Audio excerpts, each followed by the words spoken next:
What's up, YouTube? It's Wes here. So Pi Network is now live. And when I say live, I mean the mainnet is here. Pi is tradable. All the things that the core team promised is here. Well, mostly anyway, and I'm going to talk about that. I very nearly did not make this video, not because I'm anti-Pi. I still mine every single day. I'm still as interested as I've ever been. As many of you know, I've taken a bit of a transition in my life and starting a new company and been quite busy with it. But I figured this. We're 2 days before the cutoff period, which I'm going to explain what that means in a minute. And I figured that, look, I've had thousands of people come into Pi Network through this channel. And so I'm making this video for you. I want you to be aware. I don't want anyone to come out and say, I didn't know that this was all happening. I wish Wes would have told me. Well, this is me telling you. I'm not doing this because I've been paid. I've never been paid by Pi Network. I've never been paid for any of this. I cover it because I'm interested. The channel has seen a lot of flack for that. There's been a lot of growth in the channel because of it. And I've said this from the get-go. From day one, I've been super excited about Pi Network because it's different than pretty much everything else out there. It's really attracted a group of people around the world for the first time into crypto. And the big question has been this, and has always been this: is Pi Network a scam or is it real? I know the founders. I've talked to them. So I knew it wasn't a scam. But I also had a bit of trepidation, like I think many did, of when is this actually going to happen? It's been years in the making. Now, I will tell you the core team has gone through probably all kinds of waiting and dealing with the pressures, but here we are. And I will say this, huge congrats to the core team. They stayed strong, they stayed true to what they were doing in the meltdown of so many crypto projects that have all fallen by the wayside year after year. They have stayed strong and continued to build. And here we are in the mainnet. It's fully released. So let's talk about it. Let's talk about what it means. First of all, I'm looking at my phone right now, and a couple things stand out to me. The first thing that stands out to me is if you go and look at your network, it's going to tell me at least the time of me producing this video, 2 hours and 2 days and 12 hours. So let's call it about 2.5 days left to renew your Pi. And if you don't renew it, what does it say? It says, if your renewal and security team members don't finish the mainnet checklist by the grace period deadline, you will lose some bonus points or bonus Pi attributed to their contributions. What does that mean? Well, I don't think anybody fully knows what it means. I can tell you this. I'm sitting on a significant amount of Pi that has all been coming in from referrals, from people that have come into the Pi Network through my channel. I don't heavily promote my channel. I never really have, because I never wanted to be blamed of like just being a complete Pi shill.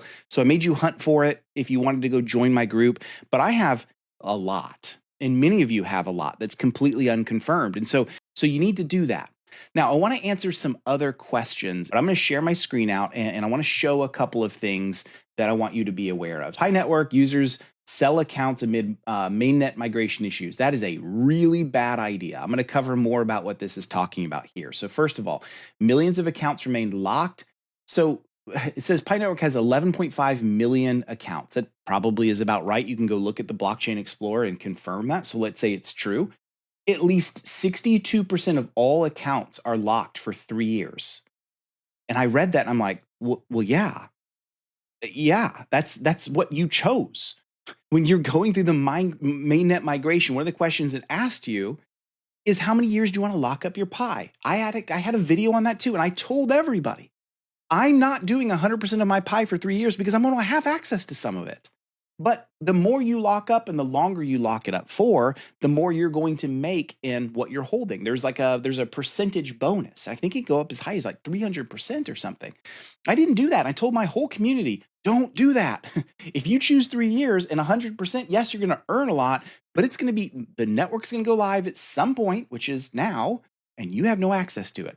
So I look at that news article and I'm like, if you're mad about that, it's your own fault. That's no one's fault but whoever chose 3 years. And you're not getting out of that. You got to wait. Sorry, it is what it is. All right. So 62. So I don't know what else to say other than too bad, so sad for those people. So what are they doing about that? Well, it says that some people are trying to go onto X and they're trying to sell their entire account, which basically means pay me money and then you can get access to the Pi. I'll give you the wallet, and off you go. Now, let me tell you, there is everything wrong with that. As a buyer, never do this. Because look, if they're giving you the private key and it's locked up, there is nothing, because they also know the private key. They're the ones that gave it to you. And you're waiting for 3 years or 2 years or whatever it is for it to all come due. The second that happens, they can just go steal it back from you. So please do not get into a situation where you're buying someone's Pi account. That is a terrible, stupid idea. Secondly, it's against the rules of Pi. Like if you get caught doing that, they're going to take your Pi. They're going to cancel your account, as they should. So there is no good of doing this. The entire reason Pi exists as a cryptocurrency is you should be able to buy and sell the crypto, not buy and sell your account. So please don't do that. If you're someone that's been stuck with 3 years, I don't know what else to tell you other than this. Deal with it, wait, and just pretend that it doesn't exist and go on about your life and come back to it later. That's the only advice I can give you. Stop stressing about something you can't fix. Don't try to go sell it. It's a terrible, terrible idea. All right, let's get back into the news article. So let's talk about price, because this is so important. If you followed my channel, the number one question everyone's always asked me year after year is, what is Pi price going to be? And the only thing I've ever told you is this: it's never going to be the $314,000 US per Pi that some people in the community were thinking of. Economics don't support that. History doesn't support that. But the question was, what was it going to open at? Many people were like, it'll be under $1. I never really gave my assessment. So it's unfair for me to tell you, well, this is what I thought it was going to be. I intentionally stayed away from it because price speculation is ridiculously stupid. Now we can talk about it because the price is out. So let's go back and take a peek at what's happened here. As you would expect, the Pi price over the past few days, when it first went to open Mainnet, of course, shot up because there's a ton of interest. What are you going to also have? A lot of people selling their initial Pi that they didn't have locked up. And so you're going to see a reduction in value. This is basic supply and demand. So Pi saw an all-time high of about $2.93 US. And I think that's a great price, honestly, for an opener. I don't think the market supports well, it doesn't support anything higher. If you disagree with that price, well, you're clearly not trading on that price, right? And so this is, if you've never come into this world of not just Pi price, but stock price and how all these things work with markets and demand, it is what it is. The price will be what the market expects. Now, I do think it's fair to say this: very few markets are currently selling Pi. For me in the US, I have very few options, legitimate options for me to go and sell my Pi. So the big question I think people want to know from me, have I sold my Pi? And the answer is no. I am still mining. I mine every single day. I might miss a day. I might miss a few hours, but overall, I don't miss my mining. I've never missed it. I've continued to mine.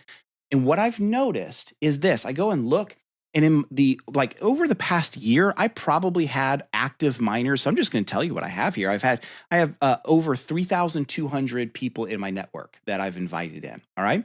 And I've noticed over the past year, once the hype cycle really went down, when crypto nosedived and people just weren't super invested in crypto during that low period, and when Pi was still in kind of the closed mainnet, I probably had 200 people max mining out of 3,200. Not very many. Guess what I have today? Today, because we're an open mainnet, I've blown up to 508 people currently mining, but that's out of 3,200 people. So in other words, if we just say those are the people that are paying attention to the news, 500 out of over 3,000, there's a ton of people that I've invited in and others invited in that have no idea about the news we're watching that I'm talking about right now. Let's talk more about the Pi price. What is it? So there's a couple places you can go find it. CoinGecko is a great place to go find it. You can see it's currently trading at $1.41. But one of the things about this is if you go and look at the markets, this is what I meant. There's not a lot of places to go and trade. And if you live in the US like I do, very few of these are options for you to be able to log in and be able to trade your Pi. And so if some people are going to come back and say, yeah, but Wes, the reason that Pi is only at $1.41 right now, and the reason it kind of took that nosedive off the $2.80 price is because there's not a lot of places to buy and sell it. Well, that's fair. That's completely fair. As we see more markets open up, we may see the price continue to change and become more volatile, but beware, it could fall downward as much as it could go upward. Why? Because you open up to Binance, for example, that lots of US folks have access to, and a ton of more people start selling their Pi, it could go down, right? So I just tell you this: I haven't sold any of mine. I'm not interested in selling my Pi at this point. I'm going to continue to wait. But I will tell you this: be ready for price volatility, okay? And also make sure you're checking good Pi pricing. So make sure like if like CoinGecko is doing a good job because it's actually reading the market, it's using the APIs from each of these markets to go and see what it's trading at. The last thing I wanted to say in close of this video is this. Look, many of you are new to crypto and you're not used to what happens in the slimy world around us. So I'll just tell you this. Do not listen to people talking about Pi price. They have no idea what they're talking about. I don't care if they're a major crypto YouTube channel. I don't care if they're a minor one. They just have no idea. You should never listen to a YouTuber for pricing advice or someone on X. Please don't do that. Nobody really knows. It goes down. They say, I told you so. It goes up. They say, I told you so. And they talk about all these ways to read the market. They don't know. So just be patient. Understand the market is going to take some time to settle out. And right now, Pi, at least in the US, has no real usage options. There's not places for me to go and buy and sell Pi.